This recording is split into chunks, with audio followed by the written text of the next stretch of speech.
Mm. Muy bien. ¿Ven ahí todos? Alguien que me conteste a ver si ya se está compartiendo pantalla. Sí, se ve perfecto, Clau. Bueno, perfecto. Bueno, ustedes la vez anterior con Hugo estuvieron charlando sobre qué es cirugía perinatal. Párenme en el momento que quieran, ¿eh? No tengo yo acá la ventaja de poder verlos a ustedes y poder ver si me van siguiendo o no, así que por favor háganmelo saber. ¿Estamos? Clau, ¿querés que vayan mandando preguntas al chat y yo estoy atenta a eso? ¿O preferís que directamente abran los micrófonos y te hagan las preguntas? No, pueden hacerlo al chat si quieren. Vamos a probar. Bueno, Manden las preguntas al chat y Marianita me las va diciendo y si vemos que funciona así, bárbaro. Y si no, hacemos cortes, a mí no me preocupa, me interrumpan. Y creo que es mejor el chat porque a veces dos o tres largan la pregunta al mismo tiempo y se arma un despelote. Bueno, entonces vamos a probar a hacerlas al chat, ¿les parece? Si vemos que no resulta, cambiamos de forma. Bueno, Hugo estuvo hablando la vez pasada sobre generalidades de cirugía periodontal y nos contó que las técnicas quirúrgicas periodontales se dividen en dos grandes grupos.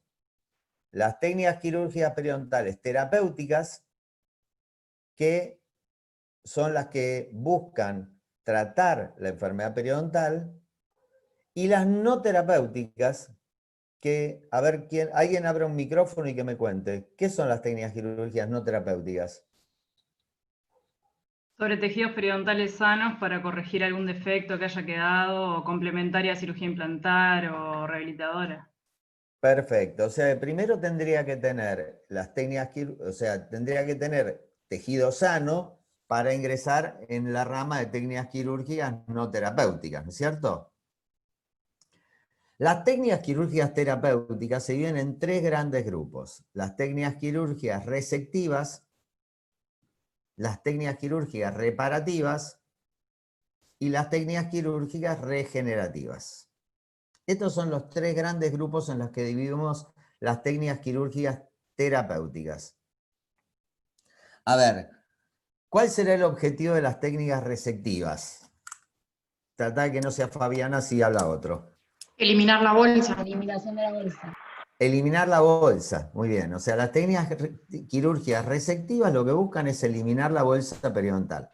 Entonces, eliminando la bolsa periodontal, el paciente va a tener mejor acceso a la higiene y no vamos a dejar una zona favorable a que se vuelva a restablecer la enfermedad periodontal. Bien, técnicas quirúrgicas resectivas. Las técnicas... Ah, perdón, no le dije, no sé si Mauro, ¿estás grabando? Sí, Claudio, ya está grabando. Perfecto. Entonces, Dale las para adelante. técnicas quirúrgicas reparativas, a ver, ¿para qué servirán? ¿Qué les parece? Les pregunto porque ustedes ya lo vieron la vez pasada. Alguien que no haya hablado. Siempre tratemos que hable alguien que no haya hablado. ¿Cuál es el objetivo de las técnicas quirúrgicas reparativas? Es la accesibilidad y visibilidad de los defectos óseos y poder tratar de forma directa la pared dura de la bolsa para lograr una buena cicatrización. Ajá, muy bien, perfecto. Y cuando uso una técnica quirúrgica reparativa, ¿qué mecanismo de curación estaré esperando? Adaptación epitelial. Adaptación epitelial. A ver, si tuviese que describirlo histológicamente, ¿qué sería adaptación epitelial? Es la formación de un epitelio de unión largo con fibras colágenas. Con fibras colágenas que van como Paralelas. Paralelas al eje dentario. paralelas al eje dentario. A ver, yo les hago una pregunta. ¿Es un buen mecanismo de curación las técnicas, la adaptación epitelial? ¿Qué les parece? Sí. Sí. ¿Sí? ¿Por qué? O sea, ¿qué tienen como resultado clínico después de hacer una técnica reparativa y lograr adaptación epitelial? Como resultado clínico, ¿qué van a tener? La disminución de la profundidad del sondaje. La Disminución disminución de la profundidad del sondaje, ¿no es cierto? La ¿Pero por bolsa qué? cierra desde apical. ¿Cómo? La bolsa cierra desde apical por esta formación del epitelio. Muy bien. Entonces, con respecto, ustedes dijeron una disminución de profundidad del sondaje. Y con respecto al nivel de inserción, ¿qué pasa después de una técnica reparativa? también disminuye. Hay ¿Por qué ganancia, inserción ¿Por qué clínica, disminuye? Hay ganancia e inserción clínica. ¿Y por qué pasa eso? Porque se porque se forma un cierra la epitelio bolsa. muy largo. Claro, porque la encía se vuelve a pegar al diente. Y las fibras, que yo ya lo conté en algún momento con ustedes, creo también, las fibras que están paralelas al eje dentario hacen como si fuese un cinturón, que apretan el epitelio contra el diente. Por lo tanto, si antes la profundidad de sondaje era 5, posiblemente disminuya a 3, porque estoy disminuyendo la profundidad del sondaje. ¿Vamos bien? Esas son las técnicas reparativas. Van a tener la clase mañana sobre técnicas reparativas. Y las técnicas quirúrgicas regenerativas son aquellas que buscan, a ver quién me dice qué son las técnicas regenerativas, ¿qué buscan? La formación de un nuevo aparato de inserción. Puede ser la formación de un nuevo aparato de inserción. Esa es una de las opciones. Va a depender de lo que se quiera regenerar, si solamente A ver. tejido óseo o cemento, ligamento y hueso. Muy bien. Y en el caso de que quiera lograr solo tejido óseo, ¿qué haría? La colocación de un injerto. De un injerto. Muy bien. Ahora vos no, Gina, otro. Si yo tengo un injerto, coloco un injerto en ese lugar y logro regeneración ósea, ¿qué mecanismo de curación hay? Igual se forma un epitelio de unión. O que sea, voy a tener formación de hueso, pero Formación de hueso y lo más... que... Dale, termina, perdóname. Y la formación de un nuevo epitelio de unión también. De un nuevo epitelio de unión largo y Ujú. fibras paralelas al eje mayor del diente. ¿Por qué pasa esto? ¿Por qué pasa esto y no se forma un nuevo aparato de inserción si yo coloco un injerto óseo? Porque las células del epitelio van a llegar primero. Siempre llegan primero las células del epitelio. O sea, están muy bien en tema, fenómeno. O sea, en esto lo importante es que hay diferente velocidad de crecimiento de los tejidos. El epitelio unión tarda 7 días. Le conté yo la historia del profesor de la facultad que nos decía que nosotros íbamos a bailar todos los sábados con un epitelio unión nuevo. Por lo tanto, el epitelio unión se regenera cada 7 días. El epitelio interno o epitelio del surco tarda 15 días y el tejido conectivo de 30 a 45 días. Por lo tanto, si yo no freno el avance del epitelio de alguna forma, por más que coloque un injerto óseo, yo voy a tener la formación de un epitelio unión largo. Ahora bien, si hago alguna de las técnicas regenerativas, por ejemplo, uso una membrana que frena el avance del epitelio, lo que voy a tener es, sí, la formación de todo un aparato de inserción nuevo. ¿Por qué? ¿Por qué se forma un aparato de inserción nuevo? Porque la membrana separa el epitelio y le permite a las células óseas y del ligamento llegar a formarse. O sea, básicamente es eso que dijiste. O sea, lo que se frena es el avance de las células que provienen del... no lo que se frena, lo que se estimula es que se formen las células que vienen del ligamento periodontal a repoblar la herida. Y freno el avance del epitelio y del tejido conectivo gingival. Y el periodonto tiene las únicas células que son capaces de formar hueso, de formar fibras y de formar cemento. Son las únicas.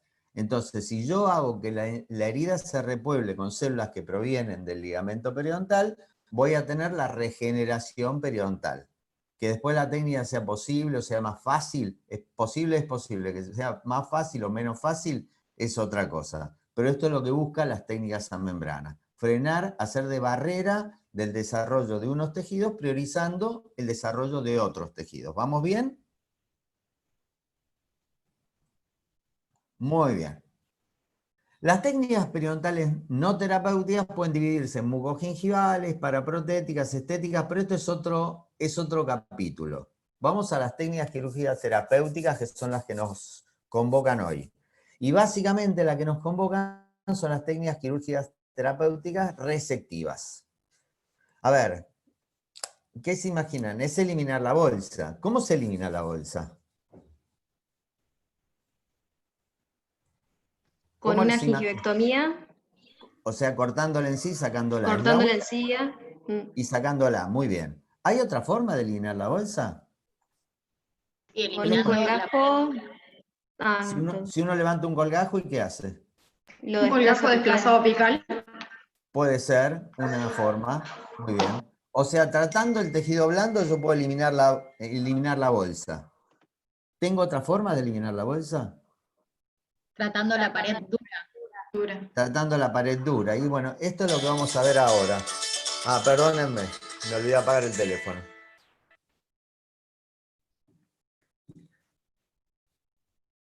Ahí está.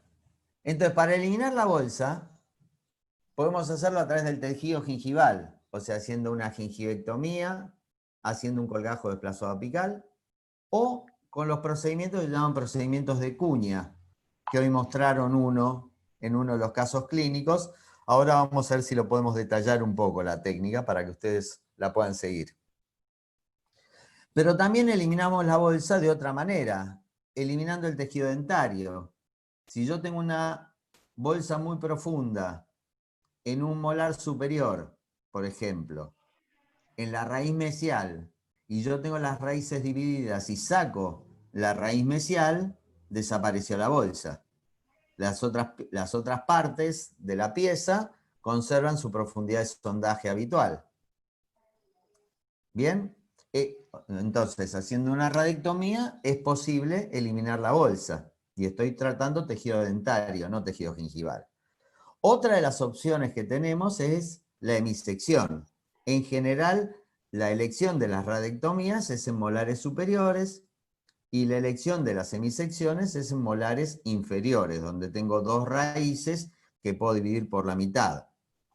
Hay otras consideraciones que van a ver en la clase de furcaciones, donde van a ver cuándo hacemos, cómo se hace una radectomía, cómo se hace una hemisección y qué consideraciones tengo para hacer una u otra técnica. Las hemisecciones pueden ser sin extracción, o sea, cortar un molar inferior por la mitad, dejando las dos raíces y después rehabilitando esas dos raíces en forma individual. Antes la hacíamos mucho, ahora con la aparición de los implantes está un poco menos se hace. O hacer la hemisección con extracción, una raíz de un molar inferior, la raíz distal, por ejemplo, de un primer molar que le falta el segundo y el tercer molar, y es la última pieza en boca, y está muy comprometida la raíz distal, se hace la extracción de la raíz distal, se deja la raíz mesial y posible hacemos una rehabilitación utilizando solo la raíz mesial y utilizándolo como si fuese una pieza uniradicular. Muy bien. Otra opción es tratando el tejido óseo. Y el tejido óseo puede ser a través de la ostectomía o la osteoplastía. A ver, y ahora los quiero ver. Llegamos hasta acá, ahora seguimos, ¿eh? A verle las caritas. A ver, ¿qué diferencia hay entre osteoplastía y ostectomía? ¿Qué les parece? ¿Quién podría describirlo? La osteoplastía es cuando se modela el hueso y la osteotomía cuando se saca parte. Ajá. ¿Qué les parece? La osteoplastía se hace en tejidos que no son de soporte y la ostectomía en tejidos que son de soporte. Claro, básicamente es esa la diferencia, Dai, que vos comentabas. Remodelar el hueso, ¿cómo lo remodelás? O sea, si uno entiende remodelar el hueso, Bueno, depende de remodelar cómo sea tenés que sacar. Sí. O sea, lo remodelás sacando. Entonces, tanto sacar hueso como remodelar hueso, el término es similar. Entonces, básicamente la diferencia entre ostectomía y osteoplastía está sobre el tejido que voy a trabajar. En los dos saco hueso, pero en la ostectomía saco hueso que sirve de inserción a fibras. Por ejemplo, para hacer un alargue quirúrgico de corona, saco hueso que presta inserción a fibras periodontales. Para hacer, por ejemplo, la disminución del engrosamiento de un reborde por una espícula o porque sea un reborde muy ancho que yo quiero afinar, también saco hueso. Pero no estoy sacando hueso que presta inserción a fibras periodontales. ¿Estamos? Está bien. Sí, sí, sí. Era más o Muy menos, era el concepto, pero bueno. Era el Quizás yo no me sé concepto. explicar. No, No, no, no, no. No es eso, no es eso. Es que en los dos lo que le quiero transmitir, que tanto en la ostectomía como en la osteoplastía, es eliminar hueso. Pero que en uno se elimina hueso útil, se llama hueso útil al que presta inserción a fibras periodontales, y en el otro se llama hueso no útil, que se saca hueso que no presta inserción a fibras periodontales. Eso sería osteoplastía. ¿Estamos? Muy bien. Ya estamos de nuevo acá. Muy bien. Vamos a ver si yo tengo una pérdida ósea horizontal. Entonces, vamos a hacer una gingivectomía. Supongamos que yo acá tengo una profundidad de sondaje. Ahí ven una imagen en la que se ve el nivel de inserción y la profundidad de sondaje. En verde estaría la profundidad del sondaje, en amarillo se ve el nivel de inserción. Yo hago una gingivectomía, o sea, elimino la bolsa, corto la encía y la saco. Con una incisión, como ustedes ven en la imagen, que es una incisión a bisel externo. ¿Qué significa esto? Que ustedes están cortando la encía y se ve tejido conectivo expuesto. Esto se llama incisión a bisel externo. Si quieren, después hacemos un dibujito. Y entonces, ¿qué hacemos? La escisión, con esta incisión a bisel externo, cortamos y sacamos ese pedacito de encía, ese rodete gingival. Entonces, si yo hago una gingivectomía, la profundidad del sondaje la estoy disminuyendo notoriamente. Pero el nivel de inserción lo mantengo. No gano inserción haciendo una gingivectomía. Lo que pierdo es profundidad de sondaje.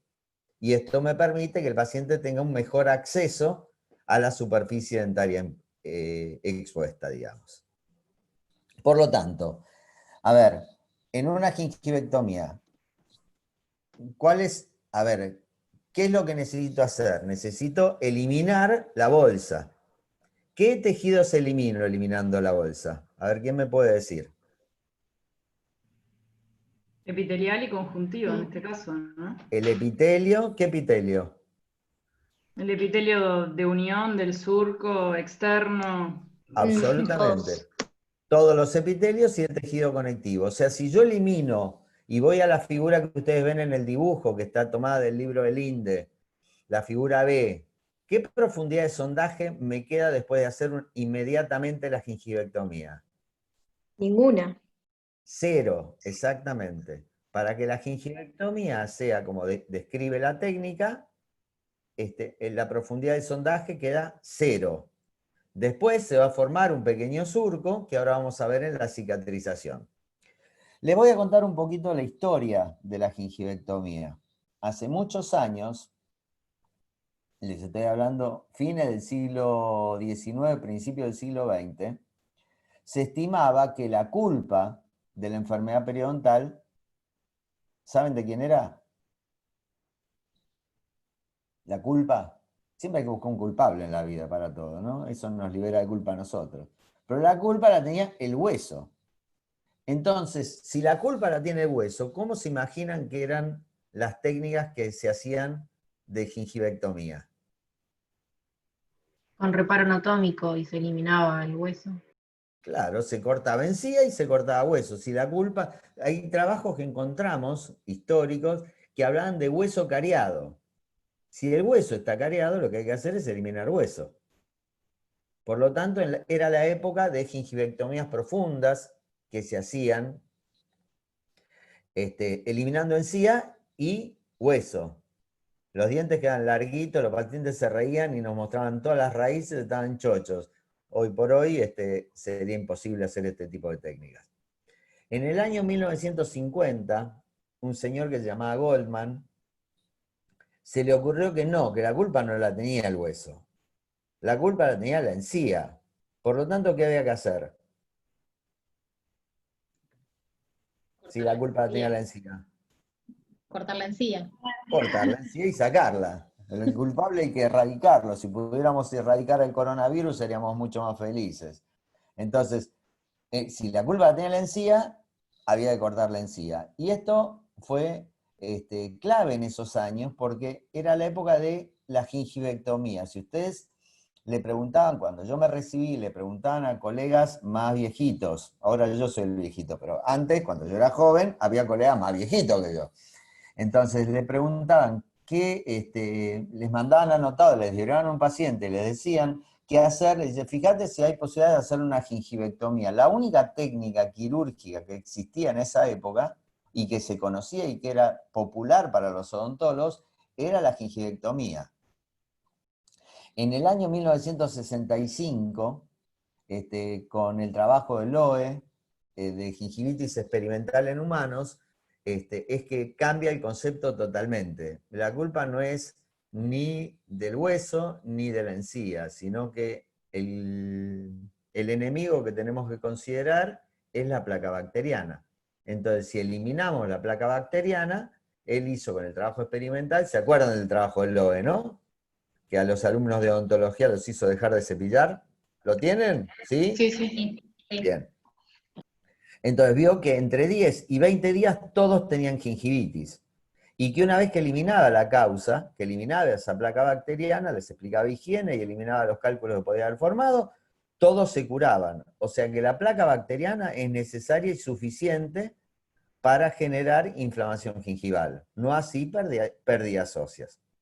Entonces, a partir de ahí, la gingivectomía empezó a quedar relegada a casos muy específicos. O sea, no todas las cirugías eran gingivectomías, pero ¿se seguían haciendo? Sí. Bueno, ¿cuáles serían las indicaciones de esa gingivectomía? ¿Dónde están indicadas las gingivectomías? Entonces, lo tendremos en agrandamientos gingivales, están indicadas las gingivectomías, en encías fibrosas. ¿Por qué encías fibrosas y no edematosas? ¿Qué les parece? Por la retracción. A ver, no los veo, así que uno solo. Dale, que quiera. Bueno, pero uno solo, chicos, vamos. Porque la encía con contenido edematoso Sí. significa que está en presencia de placa bacteriana, o sea, hay presencia de placa bacteriana y aún así, haciendo la terapia no quirúrgica, tiene chance de sufrir una retracción. Ok, o sea, la encía, mientras más edematosa es, el mecanismo de curación que va a sufrir es la retracción. O sea, no hace falta que yo la corte y la saque, porque la encía se retrae muchísimo mientras más edematosa es. No pasa esto con encías fibrosas. Exacto, en cambio en encías fibrosas sí no va a sufrir tanta retracción como sí en caso del otro tipo de encías. Por eso la indicación sería gingivectomía. Perfecto, excelente. Muy bien, entonces tenemos este caso. A ver, este caso de un chico con ortodoncia, ya han visto varias veces, casos seguramente en la clínica o en el lugar de trabajo que ustedes tengan, chicos que vienen con encías fibrosas, engrosadas, con ortodoncia, que es un agente retentivo de placa por excelencia, le limpian y le enseñan la higiene, pero esa encía no baja. Por lo tanto, hay que hacer una técnica de gingivectomía. Recorto la encía.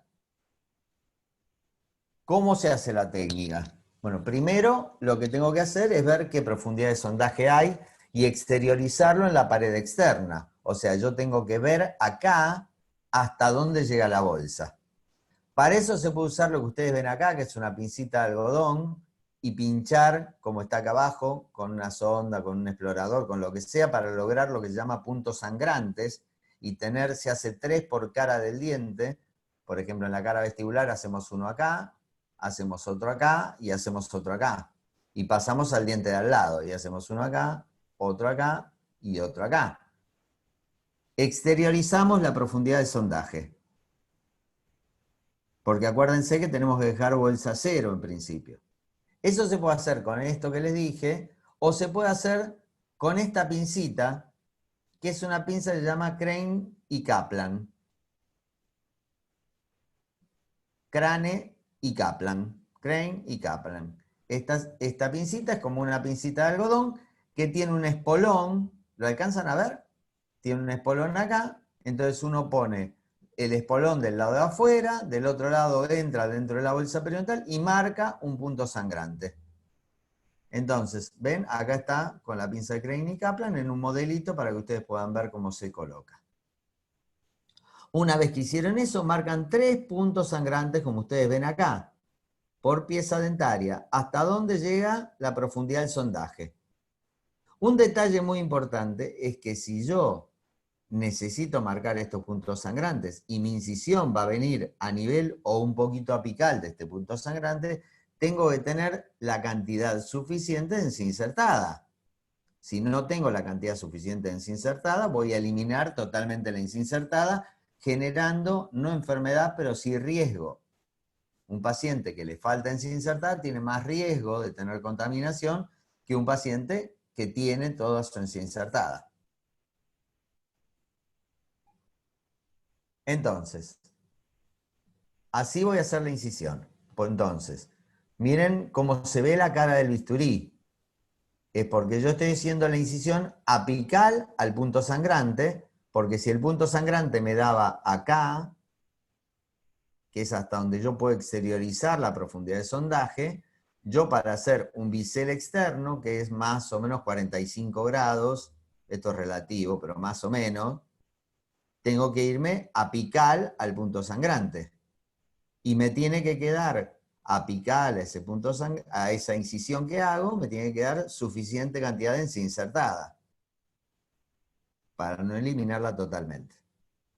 Esto se puede hacer con bisturíes comunes, el bisturí que ustedes conocen, o se puede hacer con este bisturí que describió la técnica de gingivectomía, lo describió con este bisturí que se llama bisturí de Kirkland. Es un bisturí que hoy no lo usamos tanto realmente. Es un bisturí que tiene forma de un triángulo y tiene corte de los 3 lados.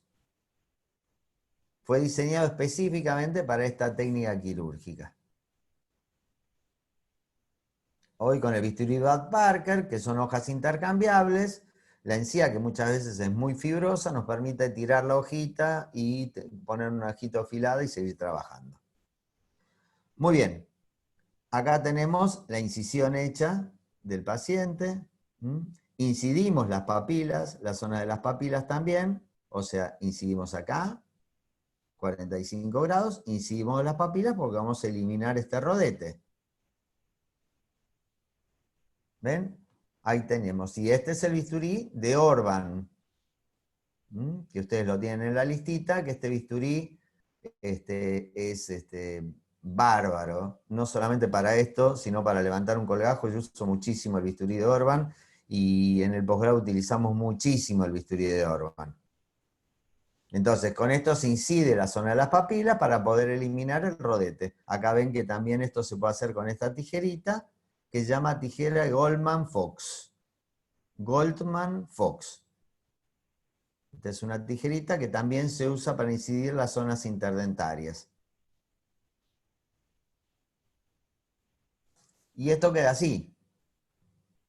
O sea, la profundidad del sondaje acá es 0. Eliminé todo el tejido gingival que cubría la pieza dentaria y expongo totalmente los brackets para que el paciente pueda limpiarse acá abajo. ¿Bien? Así vino y así estaba a los 15 días. Bien, fíjense que este es un paciente adolescente que está usando brackets, que está usando ortodoncia. Fíjense que hay placa. Acá entra en juego la motivación que nosotros vamos a hacer para evitar que esta encía se vuelva a agrandar y vuelva a tener estos agrandamientos que ustedes ven acá, que tanto le molestaban. Pero hay que insistir con la higiene, hay que saber ganarse al adolescente. Los dejo a su buena capacidad, que seguramente la tienen para lograrlo. Por lo tanto, indicaciones de gingivectomía. En tejido fibroso, en bolsas que no pasan la línea mucogingival, por lo tanto conservo encía insertada luego de hacerla. Y cuando no tengo necesidad de acceder al defecto óseo. Esto incluye solamente el tejido gingival. También uno puede pensar en otra indicación que es la estética. En este caso, esta chica la encía le tapaba los dientes. Bueno, a partir de hacerla mejora la estética. En estos casos. Muy bien. ¿Cuáles serían las contraindicaciones entonces? Perdón, sí. Perdón. Dale. Si querés te pregunto después, como vos quieras. No, dale. Cuando hablamos de encía insertada, que tenemos que evaluar, ¿qué cantidad de encía insertada es lo que tenemos de parámetro? Ajá.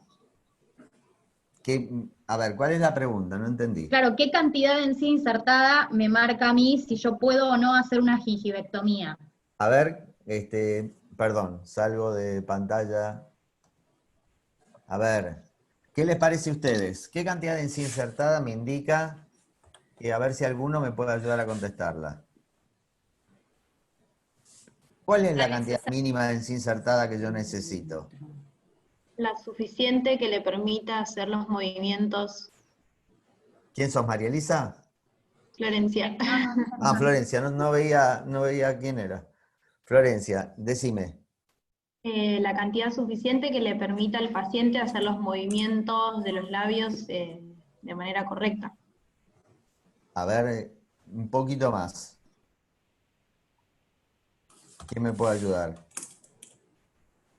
¿No son mínimo 3 milímetros? No se mide en milímetros. La cantidad de encía insertada suficiente es aquella que al hacer la prueba de la tensión, que es estirar el labio y mover, no se mueve la encía marginal. Cuando O sea, ustedes es un tienen... dato totalmente subjetivo e individual de cada paciente. Absolutamente. Cuando vos tenés que hacer una incisión de gingivectomía, vas a hacer una gingivectomía, te tenés que asegurar que arriba de la incisión que vos hagas te quede algo de encía insertada. Porque si te eliminás toda la encía insertada, vas a tener movimientos, cada vez que el paciente hable, se le va a mover la encía marginal. Y eso va a hacer que se profundice la enfermedad en ese lugar. Perdón, Claudio, tengo una pregunta. ¿Y cómo Claro. hago para volver a generar encía insertada? Porque, por ejemplo, en uno de los casos clínicos hicieron un colgajo para poder liberar tensión, sacaron toda la encía insertada y le fracasó justamente por eso. No, o sea, ese es el gran problema, que una vez que sacás la encía insertada, sola no se forma la encía insertada. No, la única pero forma de conseguirlo... al periósteo, ¿Cómo? Discúlpame. Si suturo al periósteo, No, ¿no puedo volver a formar encía insertada? No. La encía insertada tiene otra característica. La mucosa oral está compuesta básicamente por fibras elásticas. La encía insertada está compuesta por fibras colágenas. Si ustedes miran un paciente y le ven la encía insertada, van a ver que es rosa, es dura, está bien pegada al periósteo, es opaca, y cuando ustedes miran la mucosa oral es totalmente distinta. Tiene un epitelio muy delgado que les permite ver todos los vasos que están por debajo, se mueve de un lado al otro porque está compuesta por fibras elásticas. Por lo tanto, el organismo por sí solo no es capaz de formar encía insertada. Lamentablemente, si ustedes se llevaron puesta toda la encía insertada, van a tener que formarla nuevamente. ¿Cómo se forma nuevamente? Tomando un injerto de paladar, llevando encía insertada a ese lugar y suturándolo, sometiendo al paciente a una cirugía. Por lo tanto, hay que prestar mucha atención si uno va a hacer una técnica de gingivectomía, de no llevarse puesta toda la encía insertada. Porque si no le estoy haciendo una cosa, pero después me trae aparejado que le tengo que hacer otra cosa más. ¿Bien? Claudio, Sí, claro. me genera otra duda. La prueba Dale. de la tensión uno la hace previo a lo que esté planeando hacer, ¿no? Supongamos Sí. que haces la prueba No, previo. la puedes hacer en el momento que quieras para comprobar si la encía insertada. La prueba de la tensión es solo una prueba para comprobar que la encía insertada esté funcionando como encía insertada. A ver, ¿se bancan si pruebo a hacer un dibujito, aunque no me salga tan bien? Porque no estoy acostumbrado a dibujar a dedo con la pantalla. Pero a ver si se los puedo explicar. Y obvio. Perdona, y otra pregunta.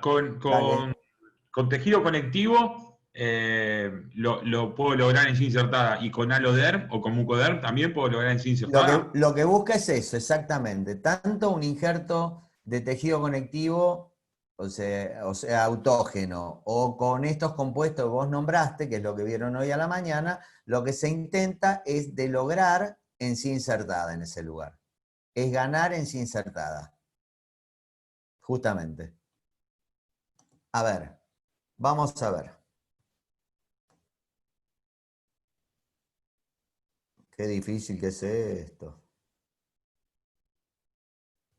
Muy bien.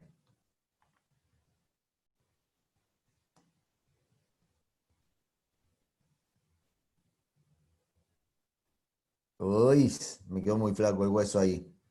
Bueno, este es el tejido óseo. Muy bien. Este es el epitelio unión. Surco. Encía marginal. Ay, perdón. Encía insertada. Ay, mucosa oral. ¿Bien? ¿Me siguen? Entonces, si yo el corte que hago, por ejemplo, es así. Ay, perdón. Vamos a deshacer este último. Si yo el corte que hago es así, yo estoy conservando todo esto en encía insertada. ¿Bien? Pero supongamos que acá hubo enfermedad periodontal. Y acá, a ver, vamos a borrar.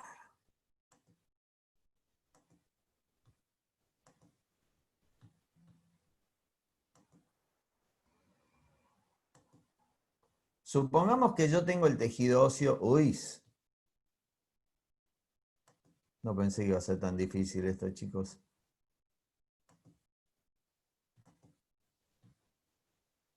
Va bien, va bien. ¿Va bien? Supongamos que tengo así. Y tengo una profundidad de sondaje que va ahí.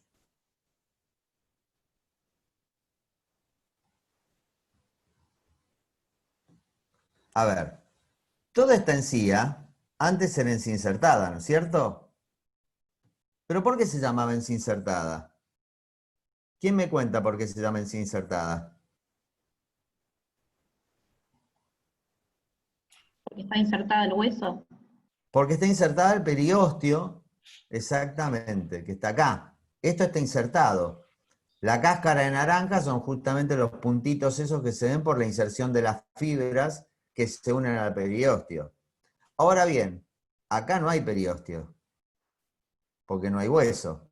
Este hueso se perdió producto de la enfermedad periodontal. Y esta encía sigue en el mismo lugar. Por lo tanto, esta encía insertada no está insertada nada. Ya deja de llamarse encía insertada y eso se llama encía queratinizada. ¿Vamos bien? ¿Sí, chicos? Muy bien. Ok. Entonces, en la medida que yo vaya perdiendo tejido óseo, la encía insertada, si esta encía no se retrae y queda, me va a quedar con todo el aspecto de encía insertada, pero realmente no va a estar insertada nada. Si yo esto lo borro y mi dibujito me queda así, yo toda la encía insertada que tengo no está insertada nada. Por lo tanto, si yo hago una incisión acá, supongamos que la profundidad del sondaje llega hasta acá, y yo hago una gingivectomía acá, yo estoy eliminando toda la encía insertada. Por lo tanto, voy a dejar ahí una zona de riesgo. ¿Qué hay que hacer acá entonces? A ver qué les parece. Un colgajo desplazado apical. O sea, la técnica de gingivectomía no es la que está indicada para estos casos. O sea, para poder hacer una técnica de gingivectomía, yo tengo que tener la encía insertada suficiente que me permita que yo elimine la bolsa y que me quede encía insertada. ¿Bien? Por lo tanto, ¿cuáles son entonces las contraindicaciones de la gingivectomía? ¿Qué les parece? Que no haya suficiente encía insertada o bolsas que Que no- vayan más allá de la línea mucogingival. Mucogingival, muy bien. ¿Qué otra cosa? ¿Qué les parece? ¿Qué otra cosa? Si Si tengo necesitas que hacer acceder- un tratamiento del hueso también. Si tengo necesidad de acceder al defecto óseo, ¿puedo hacer una gingivectomía? ¿Estará indicada? No. Si yo tengo necesidad de ver el hueso, ¿está indicada la gingivectomía? No, sin lugar a dudas no, porque la gingivectomía no accede al hueso. Se trata solo de tejido blando, solo de tejido gingival. Y una contraindicación muy importante, que en este caso no tienen realmente, en el caso que les estoy mostrando, no tiene importancia, pero en muchos otros casos sí, es la estética. Si yo elimino la bolsa de incisivos centrales superiores y dejo al paciente con media raíz al descubierto, mejoro la situación clínica del paciente, pero estéticamente va a ser un desastre y el paciente me va a querer matar. Por lo tanto, no estaría indicada una gingivectomía en estos casos. A ver. O sea que la Vamos a- estética puede ser a la vez una indicación y una contraindicación Y una dependiendo de la contraindicación. situación. Tal cual, correctísimo. Correctísimo. Por ejemplo, fíjense este caso. Este es un caso que hicimos en Paraguay. Lo hicimos con un colega, Rodrigo Denardo, que es de Formosa, y esto es de una paciente atendida cuando dictábamos el posgrado en la Universidad de Asunción. Entonces, fíjense, esta es una paciente que tiene un engrosamiento gingival muy notorio, se le veían los dientes como muy chiquitos, y estéticamente le resultaban feos de esta forma. Entonces, ¿qué hicimos? Hicimos la incisión, fíjense que en este caso las incisiones son continuas. Este es un tipo de incisión de la gingivectomía, la incisión continua. No tiene cortes. Toda la incisión es continua. Va desde distal de canino hasta distal del otro canino. ¿Con qué se hace? Con el bisturí Bad Parker. Y con el bisturí de Orban vamos a eliminar la zona de las papilas. Vamos a seccionar la zona de las papilas para poder eliminar este rodete gingival. O sea, lo incidimos y lo eliminamos. Eso se llama escisión. Cuando cortan y sacan, se llama escisión. SC. Y ahí tenemos este rodete gingival.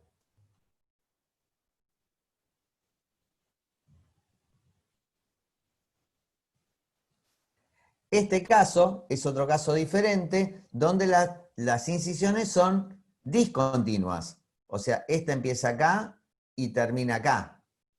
Esta empieza acá y termina acá. Esta empieza acá, fíjense, va todo así, y termina acá. O sea que yo voy eliminando rodetes gingivales uno a uno. Esta es una incisión discontinua. No hay mejor ni peor. Hagan la que les resulte más cómodo y más fácil. A veces, como en este caso, los agrandamientos gingivales no les permiten ser demasiado estrictos con la forma en que están trabajando.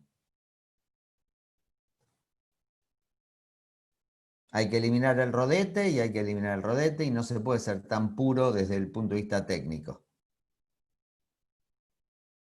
Y ahí tienen el rodete eliminado en forma continua, que se ve mucho más lindo, y el otro que está en forma discontinua. Convengamos que la encía del caso de arriba está mucho más engrosada y está mucho más deformada. Era más difícil hacer este tipo de incisiones. Y acá tenemos el caso de la chica de Paraguay. A ver, cuando hago la incisión, o sea, el primer paso es marcar los puntos sangrantes. Si quieren dar un orden a esto, Vimos, primer paso, por supuesto anestesia. Segundo paso, la marcación de los puntos sangrantes o exteriorización de la profundidad de sondaje en la pared externa, para que ustedes sepan hasta dónde tienen que cortar.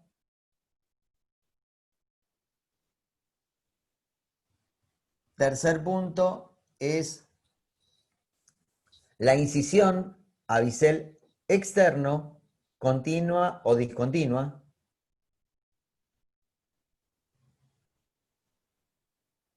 dejando bolsa 0. Elimino todo. Fíjense, en este esquema está muy bien planteado y mostrado. Fíjense que acá tengo encía insertada. ¿Se ve? Acá, acá, acá. Tengo encía insertada. Por eso puedo hacer este tipo de incisiones. Te hago una pregunta, Claudio. ¿Cómo sabés que esa encía insertada va a ser suficiente después a la... Hacés la prueba de la tensión. Hacés la prueba de la tensión y verificalo. Claro, pero vos, o sea, vos tenés, en la situación inicial vos tenés la encía engrosada. Quizás con la encía engrosada no podés visualizar tanto esa isquemia o movilidad porque es otro tejido distinto. Y después que cortaste, ya cortaste. O sea, ya si cortaste, ya está. Claro, obvio, pero vos pensá que cuando vos, si yo al colocar la pinza para algodón o al colocar la sonda veo que paso la línea mucogingival, esa encía insertada no es encía insertada, es encía queratinizada. Por lo tanto, no está indicada en esos casos la gingivectomía. O sea, si una encía insertada no está insertada, es queratinizada. Por lo tanto, al hacer la prueba de la tensión se te va a mover. Porque no está insertada en ningún lado. ¿Me seguiste? O sea, cuando vos cortás, vos ya sabés que ahí abajo tenés encía insertada. Porque vos moviste y la prueba de la tensión no hay movimiento. Y al colocar la sonda, vos ves que no pasás la línea mucogingival. Tenés Claro, 6... pero al hacerla, perdón, que al hacer la incisión a bisel externo, o sea, por más de que vos no sobrepases la línea insertada, después con el bisel podés llegar o muy próximo, o sea, Pero la vos idea fijate es preverlo, esto. ¿no? Pero la pregunta es si tenés una medida límite de cuánto tenés que tener entre tu punto sangrante y la línea mucogingival antes de hacer la cirugía. No hay una medida, porque pensá esto es bisel externo. Por lo tanto, todo esto que vos ves acá es encía insertada. Todo esto que vos ves acá es encía insertada. Bueno, por supuesto en las papilas. Todo esto que vos ves acá es encía insertada. ¿Qué va a pasar con esto? Luego va a epitelizar y esto se va a cerrar. O sea que todo esto que vos ganaste es encía insertada. Por lo tanto, si la incisión te deja una pequeña línea de encía insertada, como es a bisel externo y es oblicua, toda esta superficie de encía insertada después se va a epitelizar. O sea, no podés cortar, no cabe la posibilidad que vos cortes y elimines toda la encía insertada, porque vos antes mediste y te fijaste que la bolsa no sobrepasaba la línea mucogingival. Si no, está contraindicada la gingivectomía. ¿Bien? Entonces llegamos a esta situación. Entonces, donde hicimos las incisiones, eliminamos el rodete gingival, es el próximo paso. Incidimos la zona de las papilas para eliminar el rodete gingival. Muy bien, ya estoy en este punto. ¿Qué tengo que hacer ahora? ¿Un apósito? Raspar la superficie. Colocar un apósito. Colocar un apósito. Antes...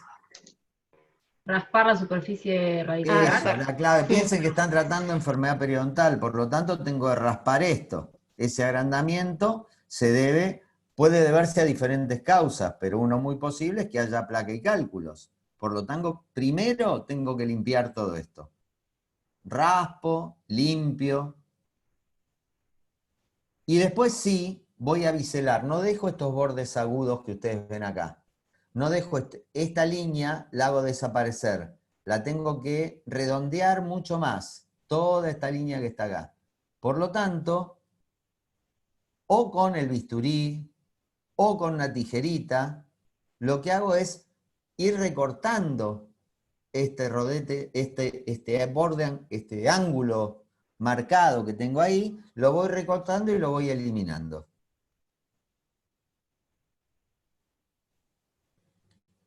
Y voy a dejar una superficie redondeada. Siempre la cicatrización funciona mejor en superficies redondeadas. O sea, estoy dejando más tejido conectivo expuesto. Y así quedó.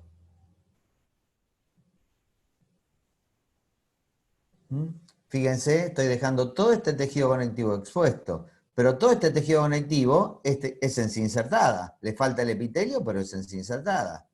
Lo mismo pasa acá. Esto es encinsertada, por más chiquito que sea. Esto es encinsertada, por más que tenga el conectivo expuesto. Yo hago la prueba de la tensión ahora y esto no se mueve. Porque esto está totalmente insertada a la pieza dentaria por las fibras gingivales y al tejido óseo subyacente. Muy bien. Ya raspé, ya hice todo esto. ¿Qué hago? ¿Qué les parece? Colocar algún apósito o algo sobre... Colocar algún apósito. Y antes de eso, una cosita más antes de colocar el apósito. ¿Se les ocurre? Si esto sangra mucho, ¿se puede colocar un apósito? Imposible. Por lo tanto, lo primero que hago es cohibir la hemorragia. ¿Cómo se cohíbe? Con gasas húmedas que se colocan ahí y se mantiene... A ver, esperen. ¿Ustedes me ven a mí? Sí. ¿Me están viendo? Sí. Sí. Sí. Bueno, entonces ponen una gasa húmeda entre el labio y la zona cruenta y comprimen durante por lo menos 5 minutitos. Con una gasa húmeda y el dedo puesto así por fuera. Para que el apósito quede, esto no tiene que sangrar. Y les aseguro que no sangra, por más que haya tejido conectivo al descubierto. Y después, bueno, ahí tienen, ahora vamos a hablar del apósito. Pos a los 3 meses, pos al año de esta chica. Y acá tenemos el caso de Alejandro. Esa es la preoperatoria de Alejandro, que vino también con un engrosamiento gingival muy marcado. Perdón, vamos para atrás, vamos para atrás. Esto que ven acá es cianoacrilato, se hizo la gingivectomía. Como apósito quirúrgico nosotros usamos mucho para estas cosas cianoacrilato. El cianoacrilato hemos usado durante mucho tiempo, cianoacrilato, hay diferentes, lo que ustedes compran como la gotita es metilcianoacrilato. Nosotros durante mucho tiempo conseguíamos el butilcianoacrilato, ahora no sé qué conseguiremos porque está todo muy raro, pero este es un producto cubano que es un cianoacrilato quirúrgico. Entonces, sobre la zona, una vez cohibida la hemorragia, se colocaba este cianoacrilato, que estéticamente es mucho más lindo que los diferentes cementos quirúrgicos. Los cementos quirúrgicos vienen o polvo y líquido, o pasta y pasta, o también hay uno que es fotopolimerizable. Cualquiera, la única función que cumplen los apósitos es mecánica, cualquiera sea ellos. No tienen ninguna función curativa el apósito. Es como una venda sobre una herida quirúrgica.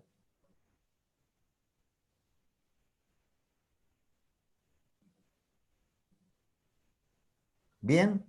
O sea, no especulen con que el apósito va a tener algún efecto curativo. Cumple solo el efecto de protección, de barrera.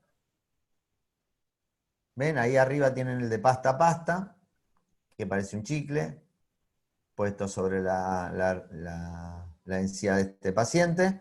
Y el de abajo es el fotopolimerizable, que también venía en una época, en este momento no sé cuál es el que se consigue. Y hay otro que es el pasta a pasta, que también es este que ustedes ven acá. Y otro que es polvo y líquido, que es muy antiguo, que no sé si debe haber todavía. Muy bien. Claudio, perdón, tengo una pregunta. ¿El metilcianoacrilato se puede usar también?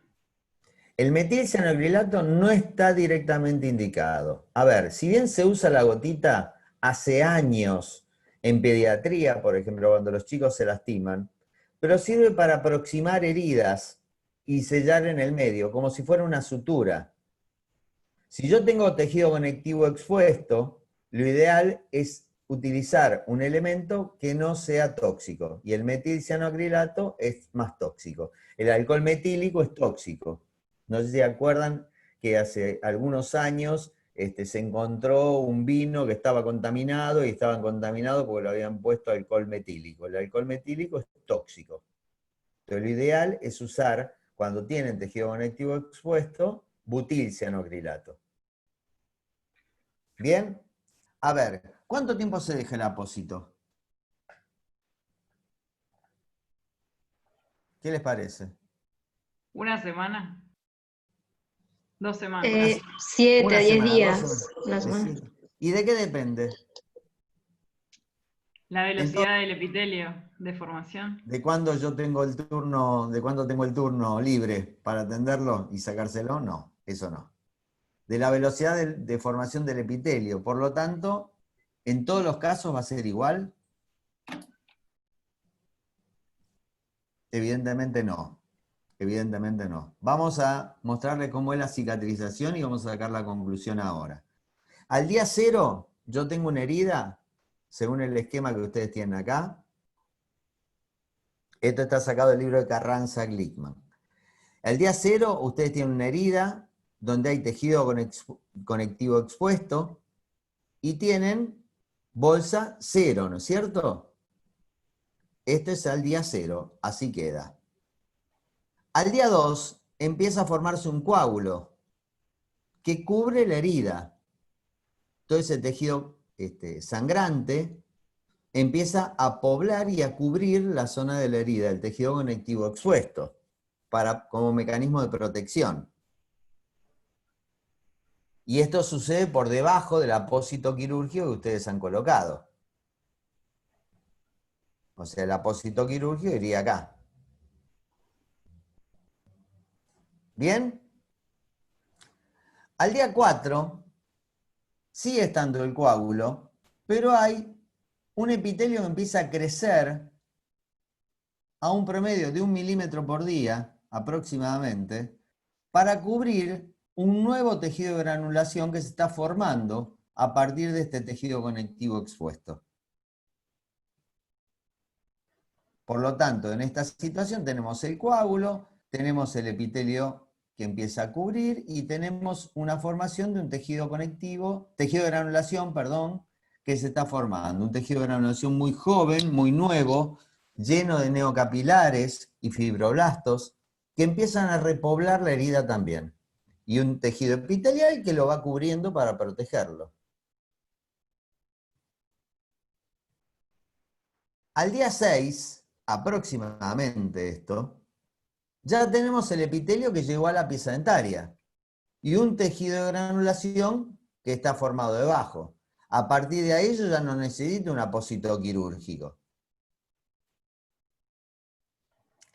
Esto sucede al día 6 en general, pero esto va a depender del ancho de encía que se haya incidido. Mientras mayor sea el ancho de encía que esté expuesto, mayor es el tiempo que tarda en formarse todo esto. Por lo tanto, ese cemento quirúrgico o ese apósito quirúrgico necesita estar la cantidad de días hasta que se cubra totalmente con epitelio la zona del tejido de granulación. Y esto dependerá del ancho de la incisión que ustedes hayan hecho. A ver, pensemos en una cascarita que ustedes tienen en la piel porque se lastimaron. Ustedes piensan que ya vieron que se suelta de los costados la cascarita. Entonces se la pueden sacar. Y ustedes agarran con la uña, pues no se bancan ver esa cascarita, los ponen nerviosos y se empiezan a rascar. Y se rascan y se sacan la cascarita. Si está formado el epitelio por debajo, la cascarita o se cae solo, o se sale muy fácil y no sangra. Pero si el epitelio no llegó a formar ese tejido que cubra totalmente la zona de la herida, ¿qué va a pasar? Chachán, chachán. ¿Qué va a pasar? Sangra. Va a sangrar, exactamente. Va a Por lo doler tanto, si ustedes sacan el apósito quirúrgico antes de tiempo, va a haber sangrado. ¿Qué puede pasar? Vuelven a colocar el apósito quirúrgico. Si hay epitelio formado cubriendo toda la herida, esto no tiene por qué sangrar. ¿Cuánto tarda? De 7 a 10 días, porque el epitelio tarda en formarse aproximadamente crece a 1 milímetro diario. ¿Y de dónde viene el epitelio que va a repoblar esta zona? ¿Qué les parece? ¿Del epitelio externo? Del epitelio externo. El tejido conectivo no es capaz de formar epitelio. El epitelio siempre crece a partir del epitelio. Vuelvo a la lastimadura del brazo, del dedo, de lo que ustedes quieran. Se forma una cascarita. ¿De dónde viene el epitelio que va a cubrir esa zona por debajo de la cascarita, que sería en este dibujo por debajo del coágulo? De todo el epitelio vecino que hay en la zona. El epitelio repta 1 milímetro por día, viniendo de todo alrededor de la zona de la cascarita, metiéndose por debajo de la cascarita hasta cubrir totalmente el tejido conectivo que está por debajo. Esta es la función del epitelio en todos los lugares. Hay una ulceración, el epitelio trata de cubrirlo. Es la función del epitelio en todos los órganos. ¿Bien? Al día 16 ya tenemos un epitelio más maduro, que ha formado su capa basal, llega hasta su capa córnea. Y tenemos un tejido que era de granulación, que ya pasa a ser un tejido más colágeno, que está rico en fibras colágenas, en muchos fibroblastos que vuelven a la herida. Y se empieza a formar un surco también. El surco gingival, esto ya no va a quedar más con bolsa cero. Se empieza a formar un surco gingival. Al día 21 vemos la encía clínicamente normal, con un epitelio bien desarrollado, con fibras colágenas, con fibras gingivales. Y en el día 35 ya está cicatrizado y apto para la restauración. Sabemos que el tejido, el epitelio unión tarda 7 días, el epitelio interno demora más o menos 15 días, y el tejido conectivo demora aproximadamente de 30 a 45 días.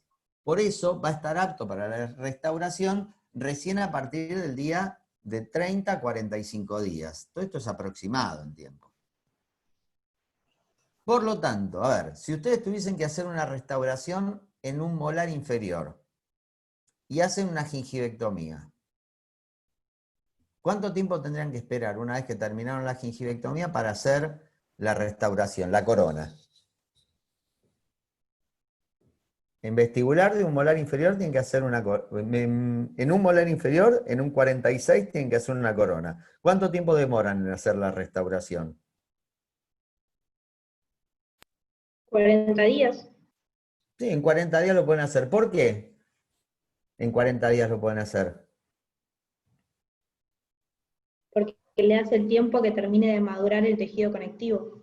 Perfecto, excelente. Y si lo tienen que hacer en un sector estético, en un incisivo central superior, por vestibular. Ahí son como 90 días, ¿no?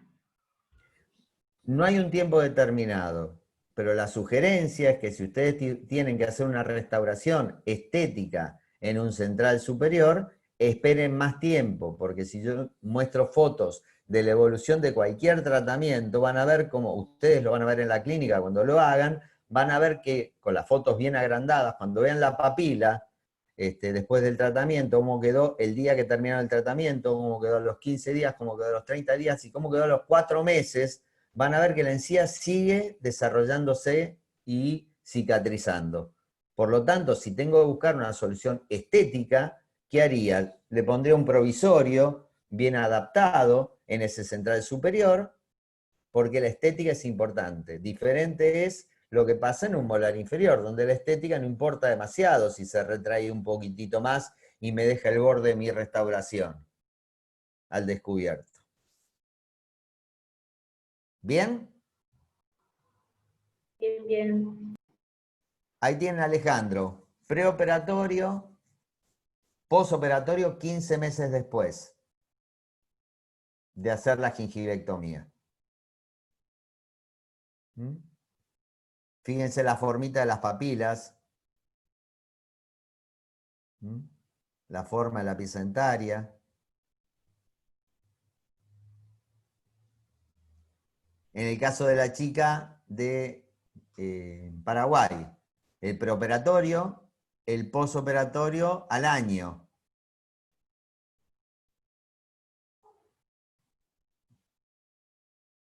Con dientes más grandes, un poquito más grandes, que se hace que se vean mejor estéticamente. Bueno, ¿se entendió? ¿Alguna pregunta de gingivectomía?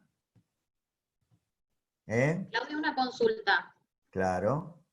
Después de la cirugía, de realizar la gingivectomía, ¿cómo son las indicaciones para el paciente, para la higiene, durante el tiempo que tenga el apósito? Perfecto la pregunta, muy bien. Sí, porque esto me olvidé de decirlo. O sea, cuando ustedes terminan la gingivectomía van a tener un tejido conectivo expuesto, por lo tanto, y un apósito, por lo tanto el paciente no va a poder cepillarse en la zona. Entonces, enjuagatorios con clorhexidine al 0,12%, 2 veces al día.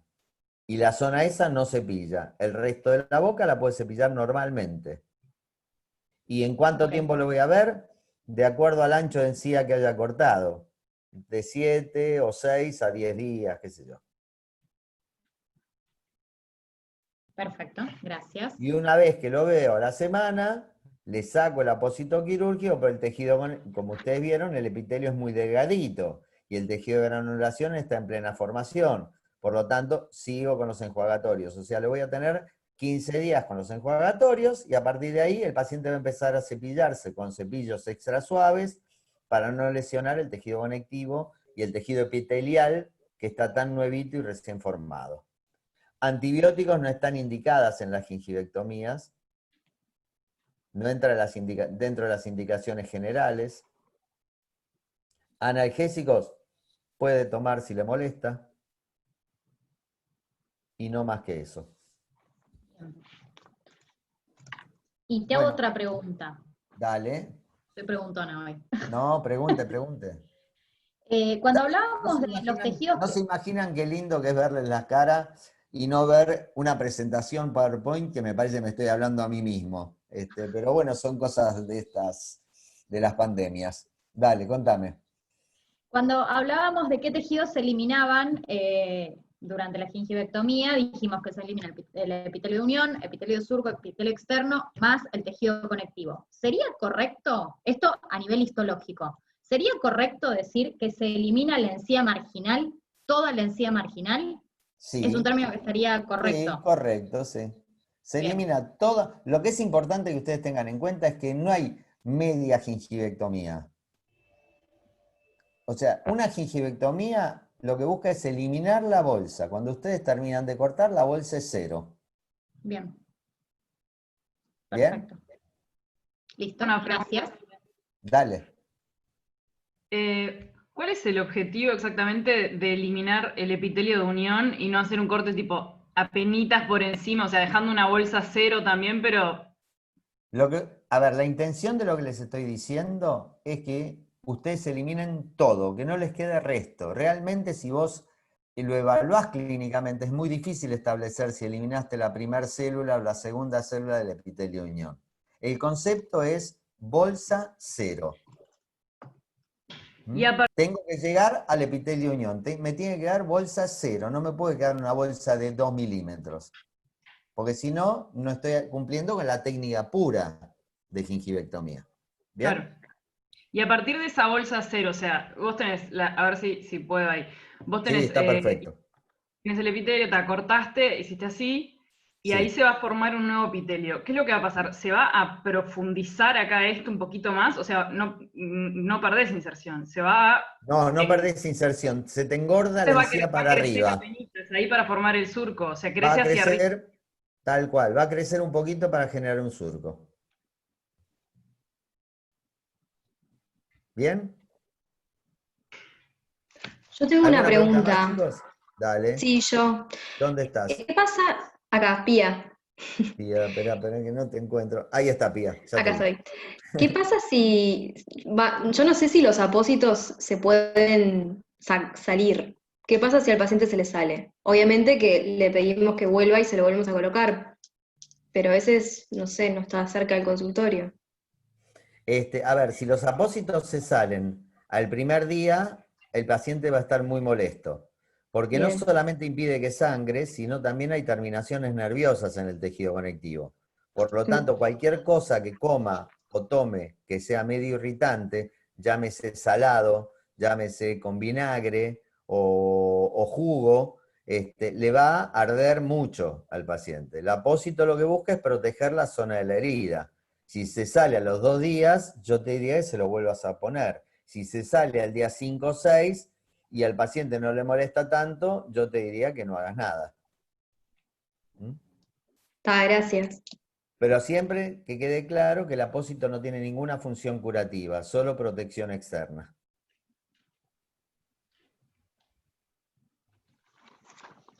¿Bien? A ver, ¿me quieren preguntar algo? ¿Algo más? Muy bien. Perfecto. Bueno. ¿Cómo están? ¿Muy cansados? Bien, bien. ¿Destruidos? ¿Destrucción total? ¿Cómo es la cosa? ¿No? ¿Zafa? Ah, sí. Vamos a... Muy bien. Si yo tengo... ¿Podemos seguir? Esperen, a ver. Sí, sí. Sí, sí. A ver, un dedito para arriba si podemos seguir. O un dedito para abajo si no podemos seguir. Cecilia, no te veo. Rocío, no te vi el dedo. Ahí está. Pablo está. Perfecto. Sebas. Los dos Sebas. Muy bien. Perfecto. Bueno, seguimos entonces. Vamos a compartir pantalla. Y tenemos esta situación. Muy bien. Ahora bien, si yo tengo esta situación, tengo una profundidad de sondaje muy marcada, por ejemplo en incisivos inferiores, y tengo también un defecto óseo. Y yo quiero eliminar la bolsa, porque me parece que el mejor mecanismo de curación que puede haber en este caso es la eliminación, que es el mecanismo de curación que sigue a las técnicas resectivas.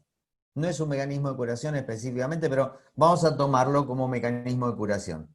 Está la retracción, está la adaptación epitelial, está la eliminación y está la regeneración. ¿Bien? Son los 4 mecanismos de curación con sus variantes, pero básicamente son esos 4. ¿Me siguen o fui muy rápido? Iba bien. Bueno, ¿vamos bien? Por lo menos uno me contestó que vamos bien. Vamos. Entonces, ahí tengo esta situación. Tengo esta profundidad de sondaje marcada, lo que ustedes ven, la línea roja que está acá. Y quiero eliminar esta bolsa, porque estéticamente en este paciente no hay compromiso estético, no tengo ningún problema en eliminar la bolsa y yo quiero que él se pueda limpiar mejor. Si yo corto todo esto, no voy a tener acceso al defecto óseo. Si yo corto todo esto, me estoy llevando toda esta encía insertada, me la estoy llevando y sacando. Y quizás estoy dejando esto sin encía insertada. Por lo tanto, en esos casos, lo que voy a hacer es, voy a hacer una incisión a bisel interno, no a bisel externo. Si quieren, ¿hablaron ya de los diferentes tipos de incisiones en alguna de las clases? No. ¿Bisel externo, bisel interno? ¿No? A ver.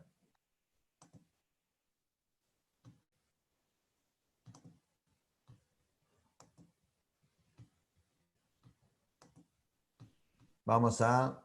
Uy, mirá qué dibujo que hice. Uy, esto queda grabado, no lo puedo creer. Mirá el dibujo que está hecho acá. Qué vergüenza. Claudio, si lo querés hacer en papel, nos mostrás así por la cámara y te vemos también si te queda más cómodo. Gracias, corazón, no importa, no me da vergüenza. Mientras ustedes lo puedan entender, no me preocupa. Muy bien, vamos. A ver.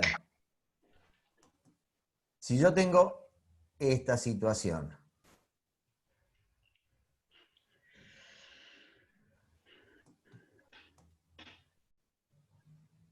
Déjenme practicar un poquito y Dalí un poroto. Entonces dijimos que si tengo un agrandamiento gingival,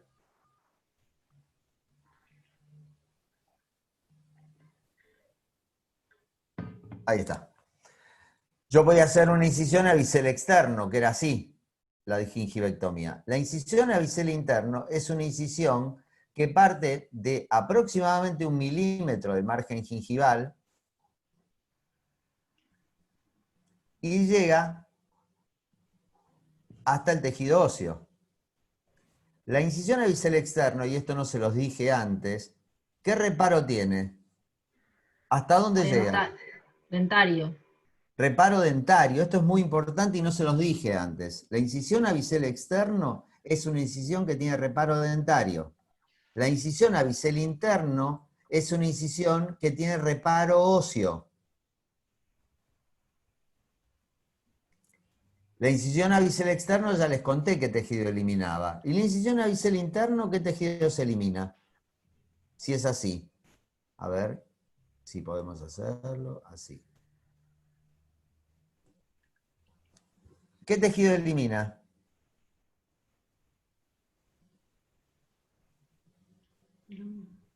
Epitelio de unión, epitelio del surco y tejido conectivo.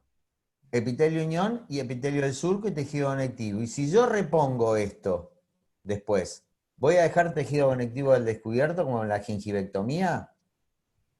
No. No, porque el epitelio externo lo mantengo, saco solo 1 milímetro de epitelio externo. Esto está descrito en los colgajos, el colgajo de Whitman modificado, ustedes van a hablar un poco mañana de eso, con Alesia, describe este tipo de incisión, la incisión a bisel interno. O sea, lo que busca es eliminar todo este tejido, porque ellos pensaban, cuando se creó esta incisión, que tenían que eliminar el epitelio, tenían que eliminar el tejido de granulación, para que esto se vuelva a pegar frente al diente. Esto no sucede porque el epitelio le gana a todos los demás tejidos y forma un epitelio unión largo. Entonces no logran regeneración solo por eliminar esos tejidos. Pero es una incisión que ustedes tienen que tener en cuenta. ¿Por qué? Porque si voy a hacer el colgajo desplazado apical, volvemos a la pantalla. Yo lo que voy a tratar de hacer es que este tejido se vuelva a ubicar acá. Por lo tanto, elimino todo este tejido y ahora les explico cómo. Me queda, yo estoy eliminando la bolsa, pero a diferencia de la vez anterior, no estoy cortándola en sí y sacándola, sino que la estoy cambiando de lugar. Y ahora sí les pido que me miren a mí. Espera que voy a dejar de compartir pantalla. A ver. ¿Me ven? ¿Me ven? Sí. Sí. A ver. Yo tengo este colgajo. Y parte de mi cara es el diente. Entonces, yo tengo esto así. Yo levanto el colgajo y lo que hago es, hago 2 incisiones verticales, otra incisión acá, despego del diente, bajo la encía, porque hice 2 incisiones verticales que superan la línea mucogingival, lo que permite que yo pueda trasladar este colgajo, tanto para apical como para coronal. Pero así no veo si lo traslado a coronal. Entonces me quedo en apical. Entonces lo traslado hacia apical porque pasé la línea mucogingival y la mucosa oral está compuesto por fibras elásticas, no por fibras colágenas.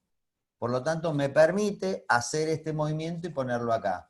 Estoy eliminando la bolsa, pero este tejido, que era encía insertada y que después quedó como encía queratinizada porque perdió su inserción, vuelve a transformarse en encía insertada porque yo lo coloco sobre el tejido óseo.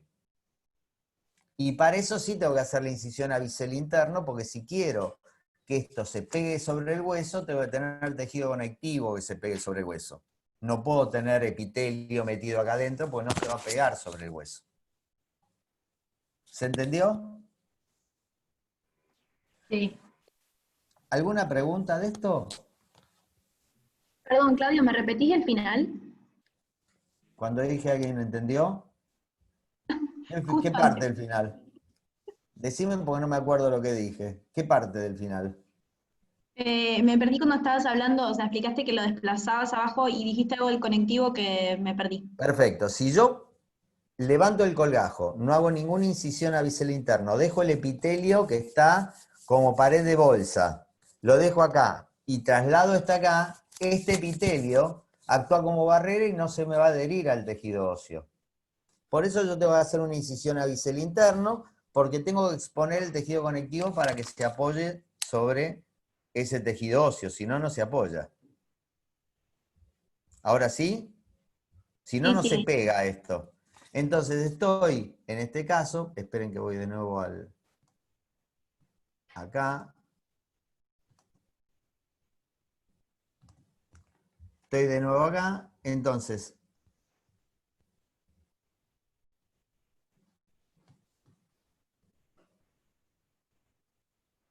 todo esto, que es encía insertada o encía queratinizada, es esto que está acá arriba.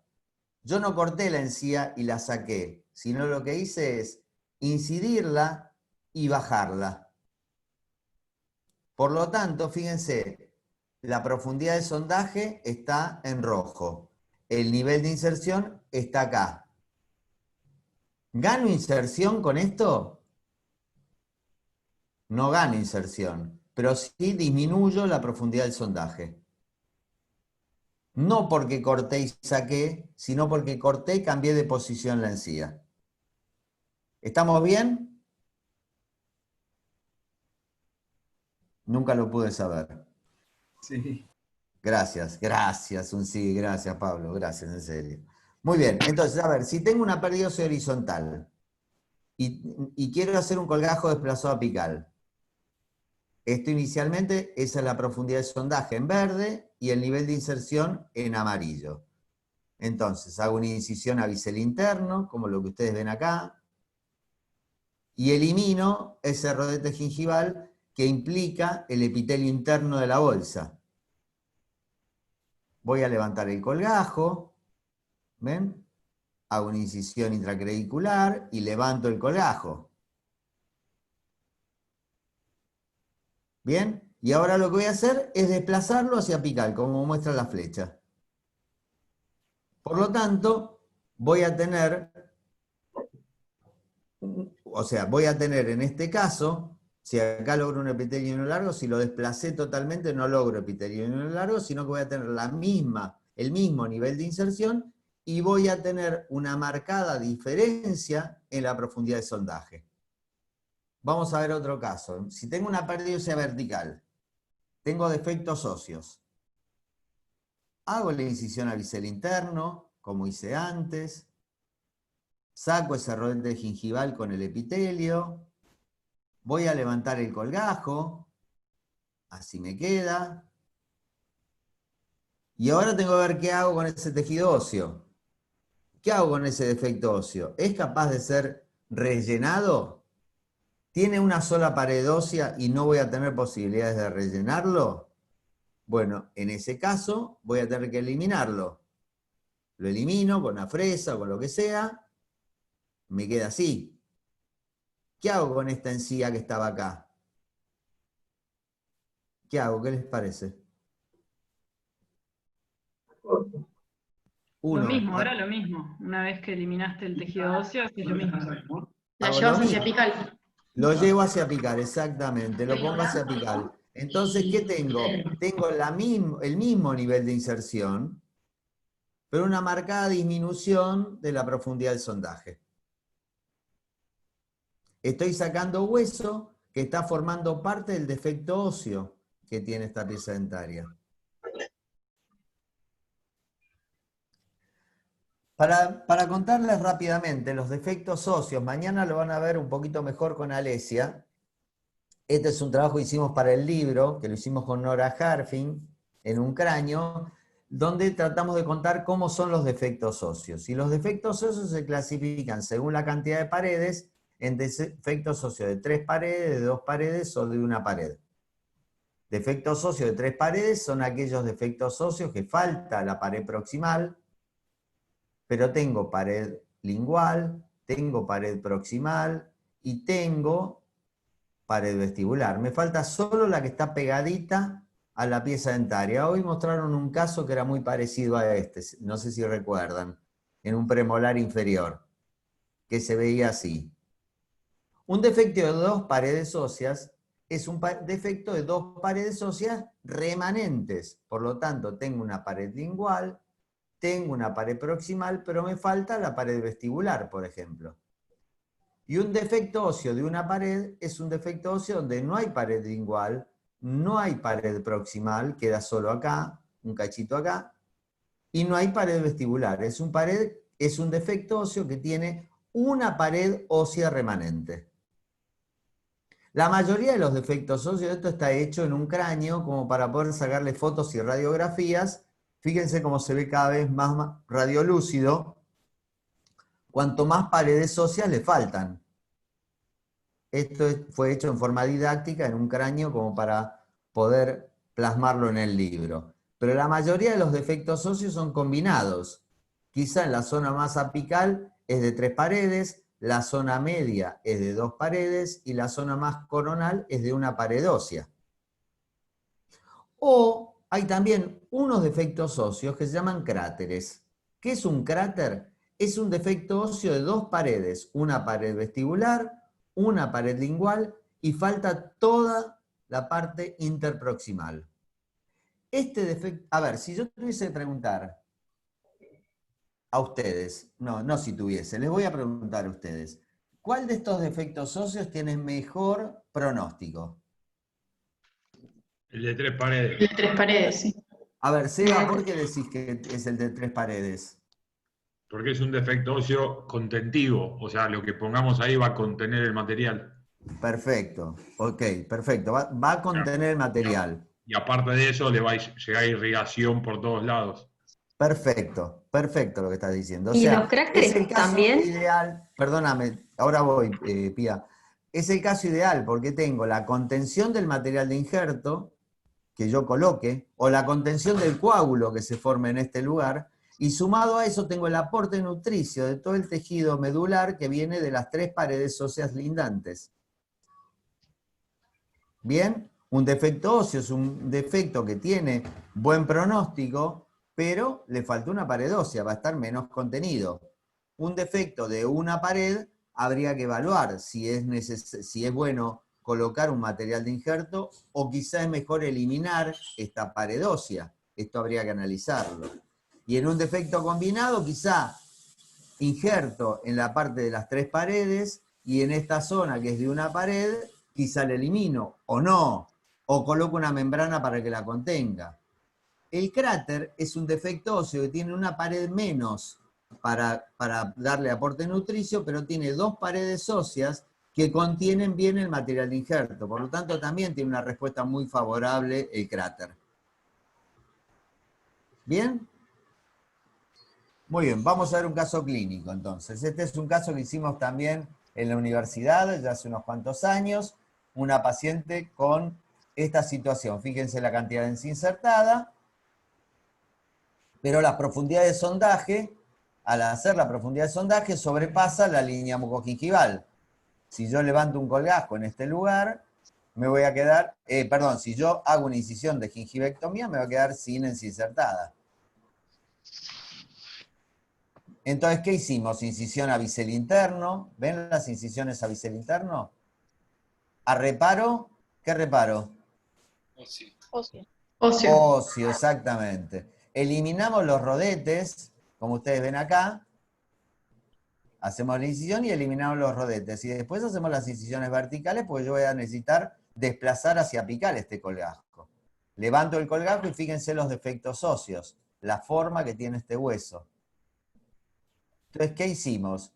Remodelamos todo este defecto óseo, le sacamos estos bordes agudos de acá,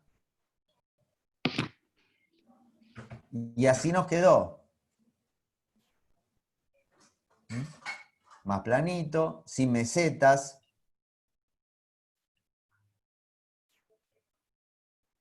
Y así suturamos. A los 7 días, fíjense cómo en esta zona la papila todavía no se formó, pero esto es lo que les decía antes. Fíjense a los 6 meses, como ya hay una formación de papila en la zona. O sea, denle tiempo a los tejidos, pues los tejidos se aguantan hasta los dentistas, así que imagínense si eran buenos los tejidos gingivales. Preoperatoria, 6 milímetros, a los 6 meses 3 milímetros. Un poco por el desplazamiento del colgajo y evidentemente en este lugar también hubo un poquito de adaptación en el tipo de cicatrización. Vamos a ver este otro caso, esta paciente. Esto también está en el libro. Un canino inferior con una profundidad de sondaje de 6 milímetros casi. Si hago una gingivectomía descubro todo. En este lugar. Perdón, lo señalaba con el dedo, no me di cuenta.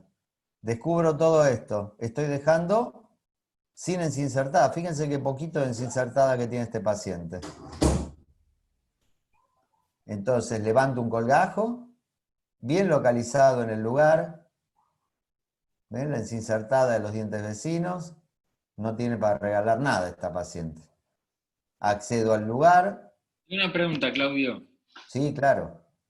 En este caso, ¿puedes poner la foto anterior? Sí. Si sacás el rodetito de ese milímetro, ¿también Sí. no te eliminás la encía queratinizada o insertada que tiene? Claro, en este caso no hicimos eso. En ese caso levantamos el colgajo y raspamos un poquito la parte interna para eliminar el epitelio, porque si acá hacía una incisión, me estoy llevando toda la encinsertada. O sea, la idea es eliminar ese epitelio interno, sea con Exactamente, la idea es eliminar el epitelio interno. Si yo coloco la sonda y entra 6 milímetros, tengo 6 milímetros de epitelio interno. ¿Estamos? Entonces ahí levantamos el colgajo con las 2 incisiones verticales. Porque la intención es llevarlo para abajo, tengo que pasar la línea mucogingival. Y ahí, como hay fibras elásticas, eso se absorbe totalmente por las fibras elásticas. Y lo suturo en apical. Miren que antes esto estaba todo tapado. Y ahora tengo todo este tejido dentario expuesto. Esto estaba tapado. Y ahora tengo todo este tejido dentario expuesto. ¿De qué libro son esas fotitos esquemáticas, Claudio? ¿Cómo? ¿De qué libro son las fotos esquemáticas? Son las fotos de nuestro libro, de principios de cirugía periodontal. Esas las mandamos a hacer nosotros, esos dibujos. Tan lindos, ¿no? Tan buenos. Muy lindos. Sí. Entonces, sí, una dibujante hizo eso para nosotros. Fíjense la profundidad de sondaje y la cantidad de encinsertada, y fíjense, discúlpenme, ahí está. Fíjense la cantidad de encinsertada. ¿Tengo para regalar encinsertada? Si yo corto esto, me quedo sin nada encinsertada. Lo que necesito es que al hacer la prueba de la tensión, la encía marginal no se mueva. Dicen algunos autores que con 1 milímetro es suficiente, pero lo cierto es que no es tanto el milímetro o los 3 milímetros. Lo que importa es que al hacer el movimiento no haya movimiento de la encía marginal. Preoperatoria, postoperatoria a los 6 meses. Espérenme un cachito. Justo tenía una fotito de uno de ustedes ahí tapándome. El postoperatorio a los 6 meses. Muy bien. ¿Alguna pregunta de colgajo desplazado apical? ¿No? Me queda muy poquito de procedimientos Acuña y terminamos. Fíjense, los procedimientos Acuña se realizan en zonas adyacentes a sitios desdentados. Puede ser cuña mesial o puede ser cuña distal. En una época los procedimientos Acuña eran ¿por qué se llaman así? Porque eran realmente una cuña que se hacían, un corte triangular en este lugar que eliminaban ese tejido. Pero se veía que si hacía un corte triangular de acá a acá, no lo podía unir nunca. Por lo tanto, hoy por hoy se hacen este tipo de incisiones, 2 incisiones paralelas en el reborde y una incisión relajante. ¿Para qué? Para eliminar este rodete de tejido y poder aproximar estos 2 bordes y disminuir de esta forma la profundidad de sondaje. Eliminar la bolsa de distal de este molar, o puede ser mesial de este molar si es que no tiene pieza contigua. A ver, vamos a ver un caso, y este caso es de Gerardo Fishman. Teníamos en mesial DS8 una profundidad de sondaje de 6-7 milímetros, 6 milímetros aproximadamente, que sangraba y era muy molesto. ¿Qué se hizo en este caso? Se hizo las 2 incisiones paralelas, pero que tienen una particularidad. Son paralelas entre sí, pero son divergentes hacia el tejido óseo. ¿Ven? ¿Por qué divergentes? Porque al sacar este rodete gingival, esta parte, perdón, ahí estamos. Al sacar este rodete, yo al aproximar esto al tejido óseo y al aproximar esto al tejido óseo, me va a quedar una profundidad del sondaje absolutamente disminuida. Por eso deben ser divergentes hacia el tejido óseo. Paralelas entre sí, pero divergentes hacia el tejido óseo. Si hay alguna pregunta, me avisan. Acá está el rodetito, con 2 incisiones paralelas, divergentes hacia el tejido óseo. Y acá está levantado el colgajo vestibular, levantado el colgajo palatino, y acá está el rodete en cuestión. Que una vez que levantan el colgajo es muy fácil de eliminar, y en esta situación es muy difícil de eliminar. Cuando ustedes levantan el colgajo, solamente poniendo el bisturí por debajo, tocando el tejido óseo, digamos, poniéndolo plano, entrando por acá o entrando por acá, eliminan directamente el rodete, yendo de una pieza dentaria hasta la otra. Ahí tenemos eliminado el rodete. Ahí puedo raspar las superficies dentarias. Y esto está hecho con un corte divergente, por lo tanto, estos colgajos son más finitos de lo que eran. Al apoyarlos sobre el tejido óseo, van a disminuir la profundidad de sondaje. Preoperatorio, posoperatorio a los 8 meses.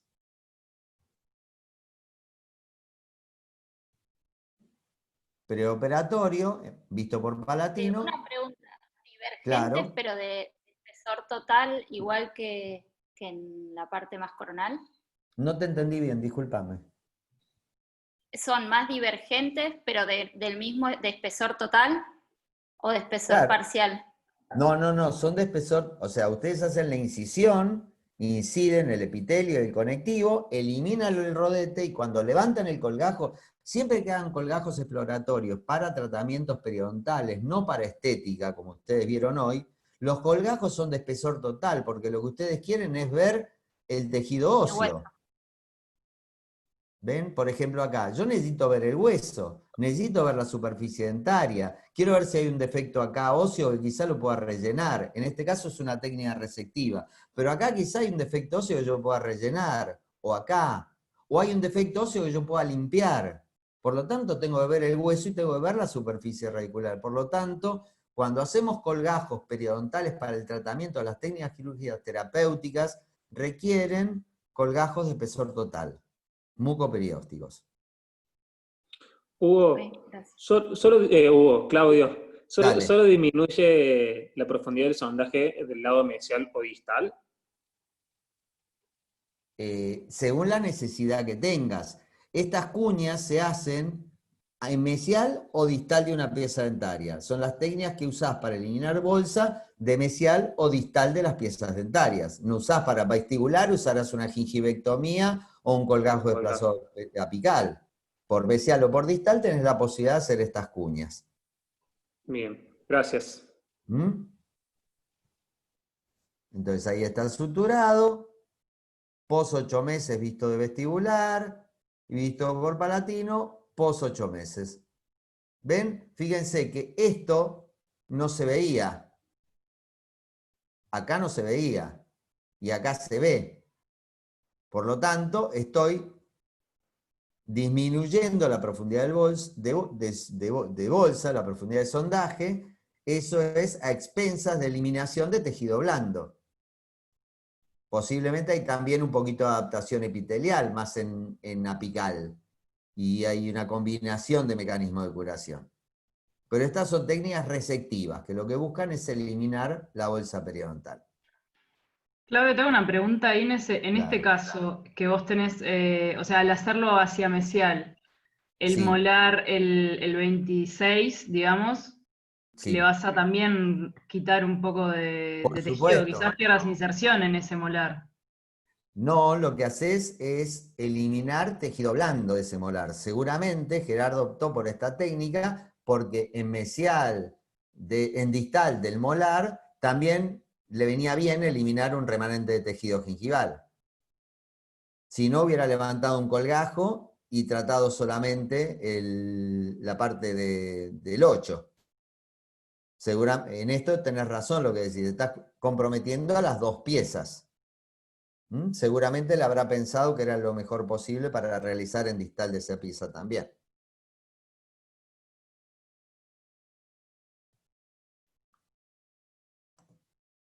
Muy bien, nos vemos todos ahora de nuevo. Bueno, ¿se entendió todo?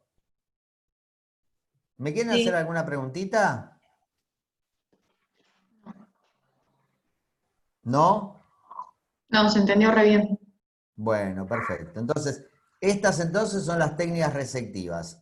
Mañana van a ver las técnicas reparativas y el sábado nuevamente conmigo vamos a ver algo de agrandamientos gingivales. Donde también esa clase la tengo armada con preguntas que se hacen durante la clase. Por lo tanto, les voy a tener que ver la cara seguido. Así que, qué sé yo. No hace falta que se maquillen, yo no me voy a maquillar, pero me gusta mucho el hecho de verles la cara, me parece que estoy más cerca de ustedes. Bueno, ¿alguna pregunta más? ¿No? Bueno. ¿Nos vemos mañana? Nos vemos Chau, mañana. chicos. Vale, Hugo. Chao, Gracias. gracias. Hasta mañana. Chau, gracias, Marian. No, por favor, acá estuve. Chao. Mañana 8:30 empezamos con los casos clínicos. Saludos.